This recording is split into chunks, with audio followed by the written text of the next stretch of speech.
Olá pessoal, bem-vindos a Trecheira Violenta, eu sou Osvaldo. Eu sou a Karina. E o filme da vez é Peter Pan's Neverland Nightmare, que dá pra traduzir como Peter Pan Pesadelo na Terra do Nunca. É um filme de 2025 que foi dirigido por Scott Chambers. Ele é um produtor da Jagged Edge Productions, a empresa que faz os filmes do Ursinho Pooh Sangue e Mel. E não só o Scott Chambers produziu um monte desses filmes zoados, incluindo os dois Ursinho Pooh, o Freddy's Friday e o Maldição de Cinderela, que a gente já falou todos aqui no canal, como ele é o ator principal que interpreta o Christopher Robin no Ursinho Pooh Sangue e Mel 2. E com essa introdução a gente já sabe bem o que esperar daqui, né? Peter Pan, figura mais conhecida pela animação dos anos 50 da Disney, mas que na real é um livro que foi lançado originalmente em 1911 e que já entrou no domínio público em vários países. Então esse filme merda do Peter Pan é mais ou menos uma reinterpretação slasher sombrio da história que faz parte do Twisted Childhood Universe, o universo compartilhado de versões de terror domínio público da Jagged Edge que agora estão sendo produzidos pela ITN. Claro que estão, né? Ou seja, é um grande festival de merda. A gente aqui na Trecheira acho que foi um dos únicos canais que minimamente defendeu os filmes do Ursinho Pooh Sangue e Mel, mas com esse aqui já deu. Esse do Peter Pan eu achei chato pra cacete, eu odiei cada segundo desse filme. Parece que eles só estão fazendo sempre a mesma coisa, sabe? É uma adaptação de Peter Pan que mal tem Peter Pan. Não tem a parte fantástica ou a parte lúdica da coisa. É só um slasher sombrio, deprimente, genérico, sem graça, que se você trocar o nome dos personagens, é qualquer filme que a gente falaria numa lista estúpida. E aí a estrutura do filme tem seus momentos parecidos com Ursinho Pooh Sangue e Mel, pra variar, mas na real o filme todo só parece ser um caldeirão de referência a filmes melhores sem nada de original. Os caras pegaram o nome do Peter Pan e transformaram num filme de palhaço assassino, que rouba elementos de Coringa, Terrifier e Tia Coisa, só não tem a porra do Peter Pan. O pior é que qualquer coisa que eu falar agora, você vai me descredibilizar, porque você me viu dormindo muito com esse filme passando.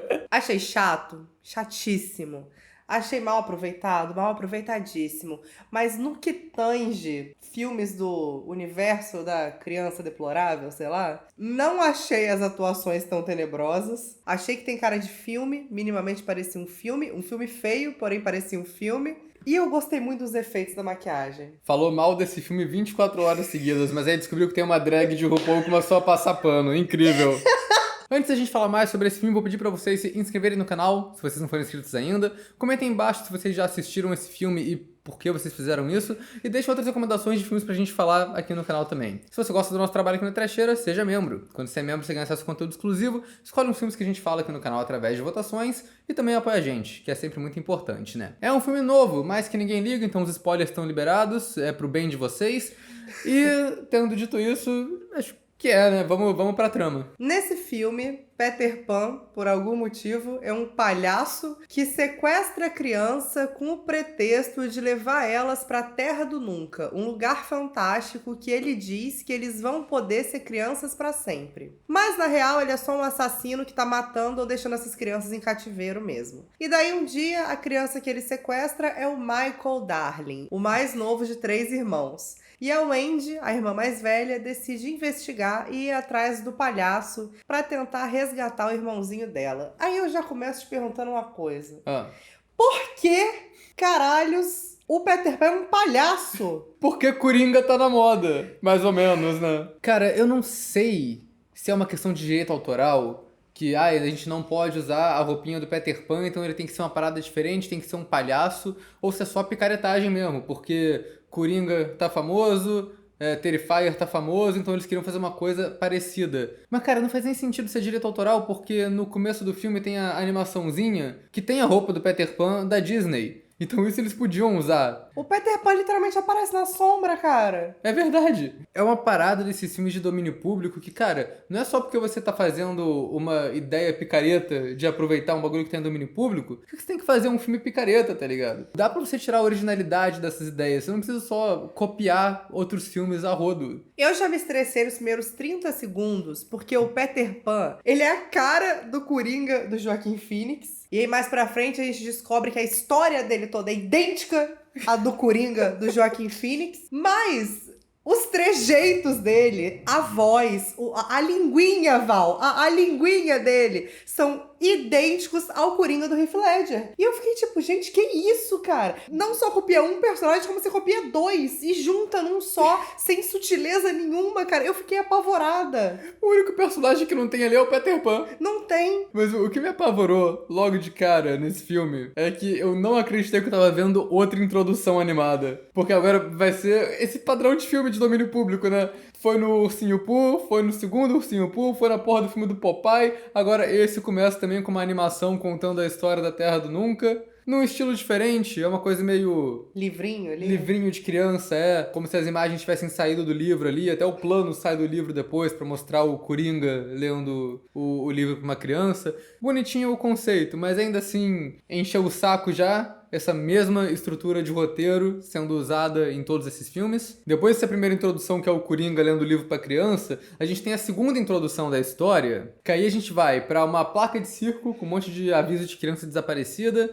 E aí começa a apresentação do palhaço lá, do Coringa, e o visual desse filme todo parece um remake sombrio ruim dos anos 2000, que ele é desnecessariamente sombrio o tempo todo, até quando isso é inverossímil. Porra, esse circo que o palhaço tá se apresentando é o circo mais deprimente que eu já vi. Só tem, tipo, uma luz dura na cara do palhaço, não tem uma luz colorida, um holofote de fundo, não tem porra nenhuma. É pra ficar sombrio, não pode ser colorido. E daí, o que me irrita é que tem várias referenciazinhas a Peter Pan acontecendo ali completamente fora de contexto, o que só pros caras mostrarem, olha, a gente sabe o que é Peter Pan de fato, mas nada disso afeta a trama. Então, Peter Pan tem a figura do crocodilo, que vai lá comer o Capitão Gancho ao som de Vai Malandro. E aí, num filme de terror, crocodilo dá pra aproveitar, né? Mas o que eles fazem é só uma cena que o Peter Pan dá um balão de crocodilo pra criança e nunca mais. Cara, mas se a gente for analisar o filme como um todo, todas as referências a Peter Pan são vazias. São... Não tem nada que embalhe a história que seja... Nossa, realmente, é uma história de Peter Pan. Olha, pode Pirlim Pim Pim. Que é só heroína. Transporem já fez isso há muito tempo.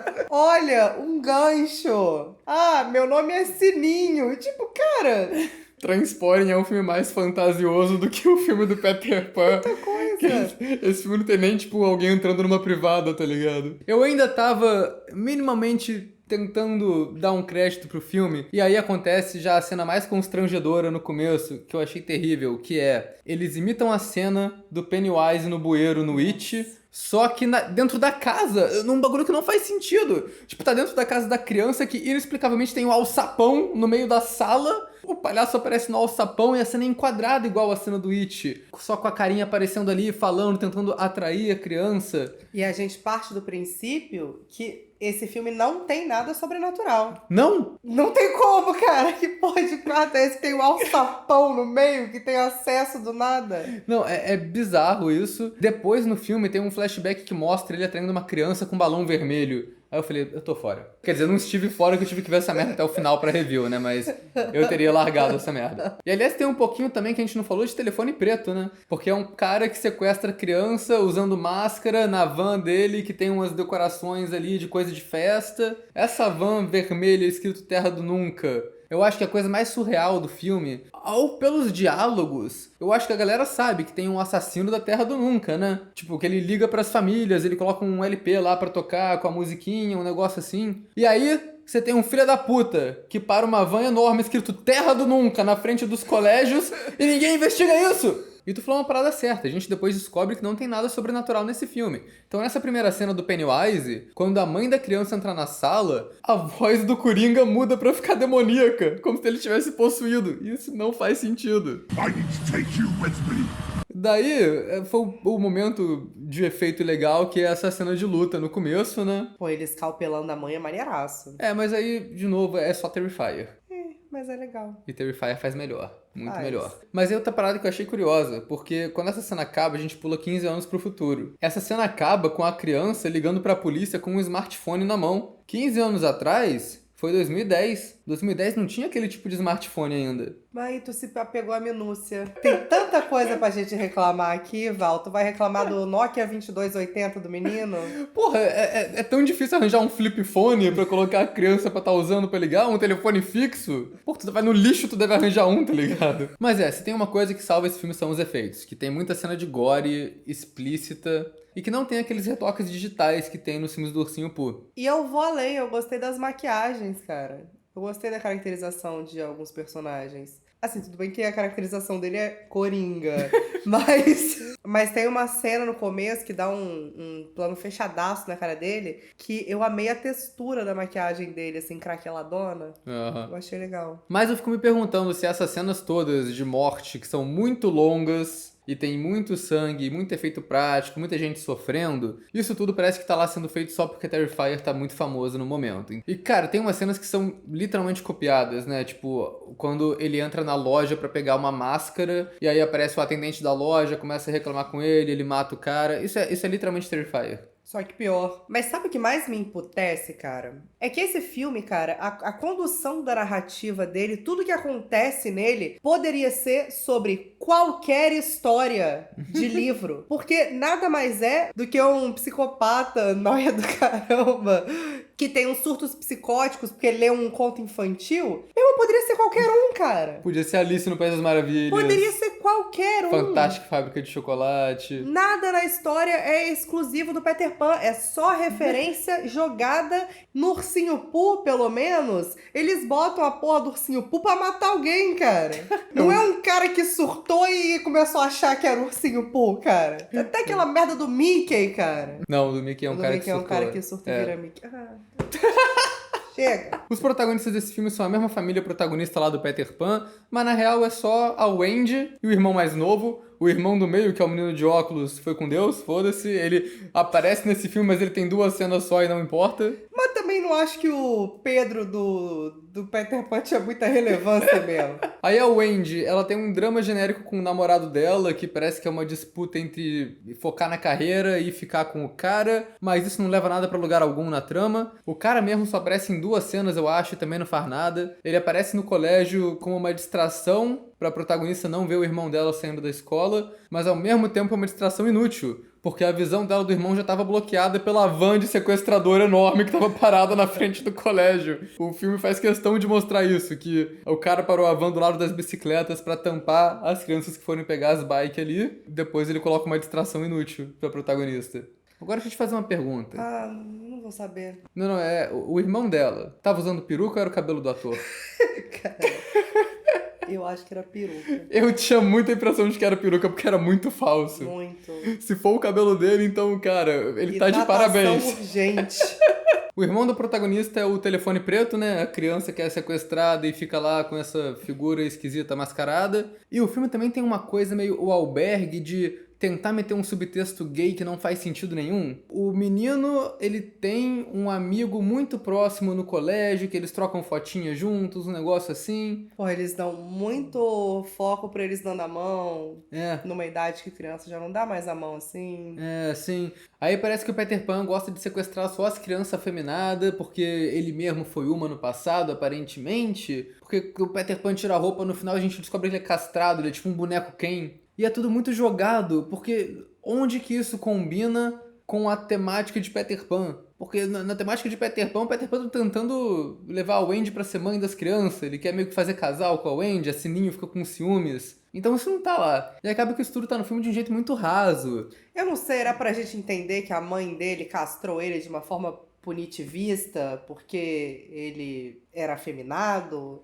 Eu acho que sim. Mas é tudo tão... Ele só fala vagamente, né? Ele fala, tipo, a minha mãe era terrível comigo, e não explica muito. Ou se explicou, eu já não tava mais prestando atenção nessa merda, porque é um filme chato pra caralho. Falação, né? Nossa senhora. Queria ver o quê? Sereia do Mal. Recebi o quê? Falação. Queria ver o quê? Pirata. Não tem um pirata, não tem né, um pirata cara? nessa Como merda. é que pode um Peter Pan sem pirata? E aí o amigo barra namoradinho do Michael acaba virando uma parte da trama, porque o Coringa quer sequestrar ele também. E aí ele aparece num ônibus cheio de criança e mata todas as crianças, e isso não interfere em nada no resto da trama, é só uma coisa que acontece. E essa cena mal tem final, né? Né? Não tem. E aí o Peter Pan eventualmente entra na casa, mata toda a família do amigo do protagonista, sequestra o amigo pra no final a Wendy soltar o amigo e falar, corre, vai lá, chama a polícia. Menino, E ele nunca mais aparece no filme. Só é notável porque, ele tá usando uma camisa do Ursinho Pooh Sangue Mel, que faz sentido porque se passa no mesmo universo. Se você lembrar, no Ursinho Pooh Sangue Mel 2, eles fizeram uma retcon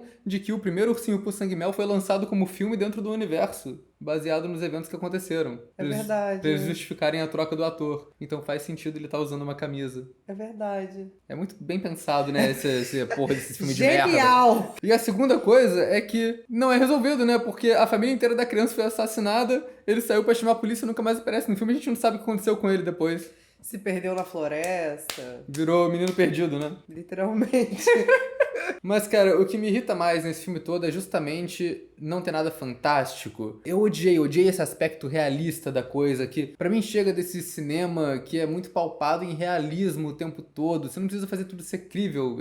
É a liberdade da sétima arte, você pode viajar no que você quiser, tá ligado? E, porra, tu vai pegar Peter Pan, que grita filme sobrenatural. Tem gente que voa, tem crocodilo com relógio na boca, tem o capitão pirata malvado, tem sereia, tem as terra fantástica dos cacete. E você não vai fazer nada com isso, sabe? Não, vai fazer fala, já sei, vou colocar um viciado em heroína tendo brisa o filme inteiro. Ah, pelo amor de Deus, cara. Ao invés de fazer uma parada criativa, só é uma história deprimente que seria resolvida em 40 minutos no episódio de Criminal Minds. E além disso, as mortes, apesar de ter muito gore, são bem genéricas, né? Que o Peter Pan não tem uma arma específica. Ele não mata a galera com pó de pirlim-pim-pim, joga a galera da janela, uma coisa assim. Ele mata todo mundo na faca. É a coisa menos criativa que você pode fazer. Cara, tem coisa mais terror do que o negócio do Peter Pan com a sombra dele, cara. Sim. E você não usa isso pra nada. Meu irmão, isso é expressionismo alemão purinho, sabe? Olha que parada maneira. E aí você bota uma animação, um JPEG do Peter Pan lá, mexendo. Ai, a sombra. Ai, uma referência vazia. Porque a única cena que tem alguma coisa sobrenatural acontecendo é quando o Coringa vê a sombra do Peter Pan na parede. E ele levita. Mas aí imediatamente essa cena é quebrada. Porque começa, será que realmente tem uma coisa sobrenatural? Mas aí a gente muda pro ponto de vista da Sininho vendo ele só parado na sala, no chão. Então,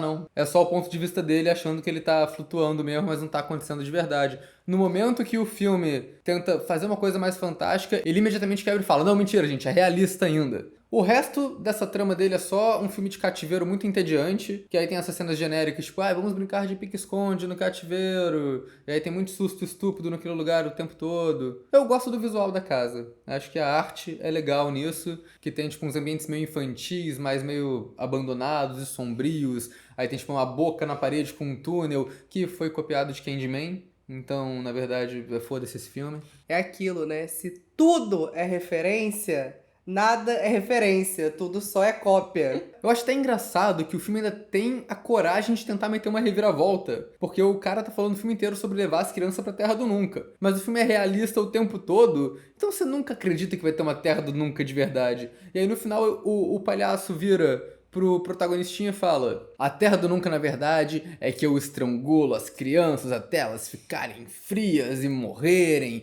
e aí elas ficam jovens pra sempre, hahaha. Eu tipo, tá, exatamente o que eu achei que fosse mesmo. Mas eu não acho que a intenção disso é ser um plot twist, não, cara.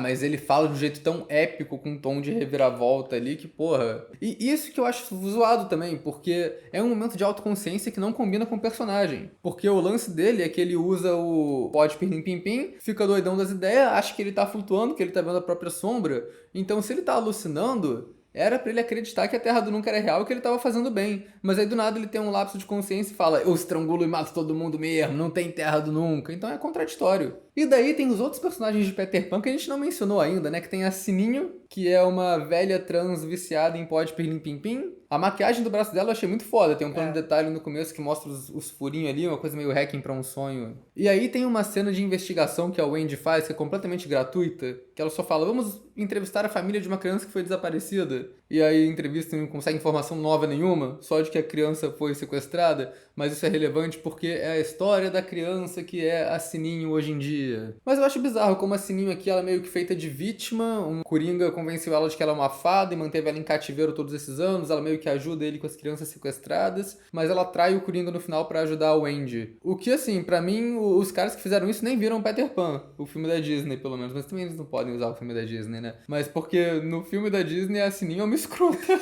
Eu acho ela muito engraçada.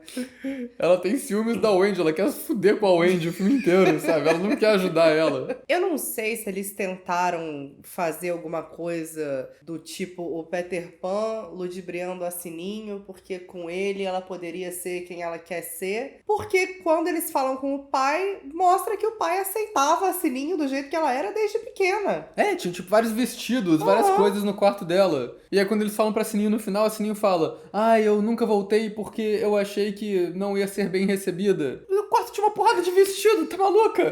Mas a minha maior decepção certamente foi o Capitão Gancho. Eu sempre quis um slasher de pirata, não tem nenhum slasher de pirata decente. Acho que não sei nem se tem slasher de pirata, pra falar a verdade, eu nunca vi um. Cara, e vamos falar? O Capitão Gancho é um vilão maneiríssimo. Ele é. Porque ele é estiloso, ele é engraçado, e vamos falar a verdade, é um viadão. Mas é claro que não foi dessa vez que eu vi um slasher pirata, né? Porque eles transformaram o Capitão Gancho na mulher prisioneira do Mártires. Que é interpretada pela minha amiga pessoal, Charity Casey, de Drag Race UK. Pô, muito maneiro colocar uma drag pra interpretar o Capitão Gancho. Só que ela não interpretou o Capitão Gancho.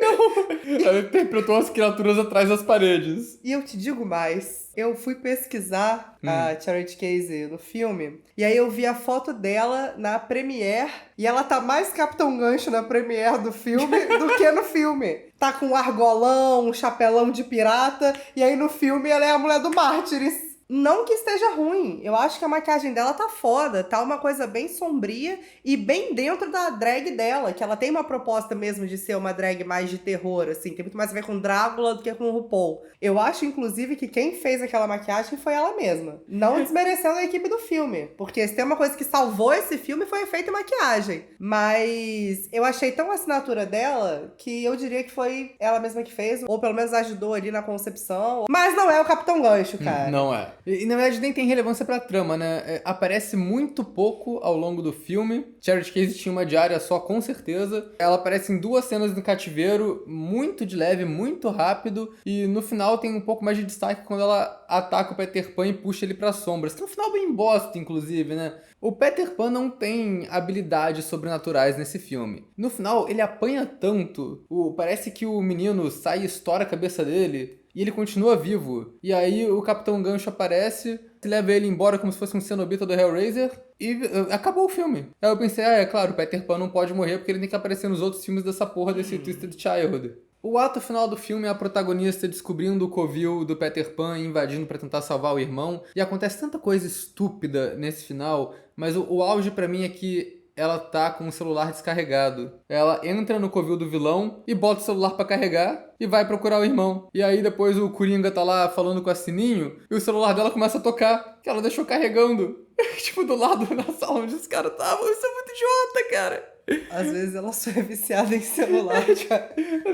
E o final do filme ele quer muito ser Terrifier, ele tem uma luta interminável, vai pra todos os ambientes da casa e você acha que esse cara nem consegue mais aguentar de porrada. A protagonista, ela pisa em caco de vidro, ela toma caco de vidro no pescoço, ela se foge de vários jeitos, ela ataca o Peter Pan de vários jeitos. É só muito cansativo, porque eu não me ligo pra nenhum desses personagens, eu quero só que essa porra acabe e essa luta nunca termina. Então é isso, cara. Esse filme do Peter Pan foi...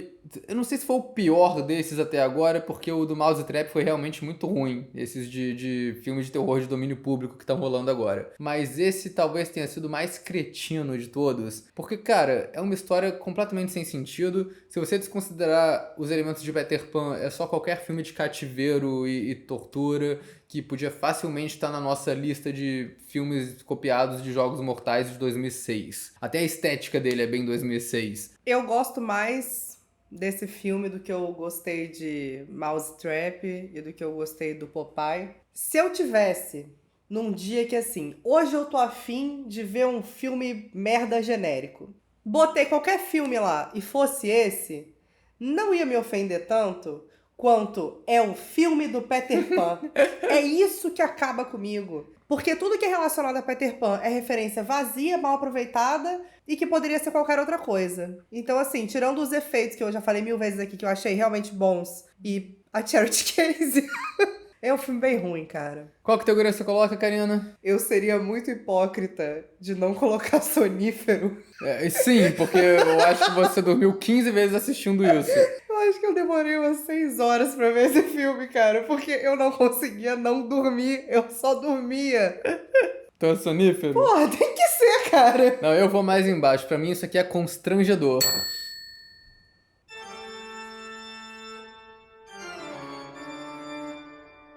Não, o próximo que sair eu não vou falar, foda-se. Mas vai. Vou, pior que vou. É aquele Tropa de Elite, é você que financia essa merda.